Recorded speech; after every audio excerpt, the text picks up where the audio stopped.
എന്തേ? എന്റെ മകളെ ഒന്ന് കാണാൻ വന്നതാ. എന്തിനെ? നമ്മളെ കുട്ടികൾ തമ്മിൽ ഇഷ്ടപ്പെട്ടുകൊണ്ടാണ് എന്റെ വീട്ടിൽ വന്ന് ഞാൻ പെണ്ണ് കഴിച്ചത്. അപ്പൊ ഈ സമ്മതിച്ചില്ല. അതുകൊണ്ട് എന്റെ മകൻ അവളെ ഇറക്കി കൊണ്ടുവന്നു. അവളവിടെ പൊന്നുപോലെ ഞങ്ങൾ നോക്കണമുണ്ട്. ഞാൻ തമിഴ്നാട്ടിൽ നിന്ന് ജീവിക്കാൻ വന്നതാണ്. ഞാൻ ഒരു പാവപ്പെട്ടവനാ. നമുക്ക് ഒത്തോടമാതിരി ഒരു ഫാമിലിക്ക് ഏതാ കൊടുക്കാണ്ടാണ് ഞാൻ മനസ്സിൽ കരുതിയത്. എന്റെ മകളെ പോയ ശേഷം ഒരേ കടപ്പുള്ളി എന്റെ ഭാര്യ പച്ച വെള്ളം കുടിക്കല്ലേ, കൈയെല്ലാം വേദച്ചിട്ടേ ഒരേ കരച്ചത്. എന്നെ കുടിച്ചെത്താൻ എനിക്ക് നടക്കാൻ പറ്റും. എന്നാണ് പെത്ത തായില്ലേ, അതോട് ഒന്ന് വരാൻ പറഞ്ഞു.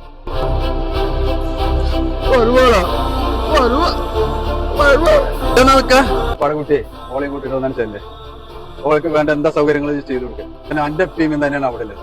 ശരിപ്പാ, ഞാനിപ്പോ തന്നെ അവളെ കൂട്ടി പോയിക്കോളാം.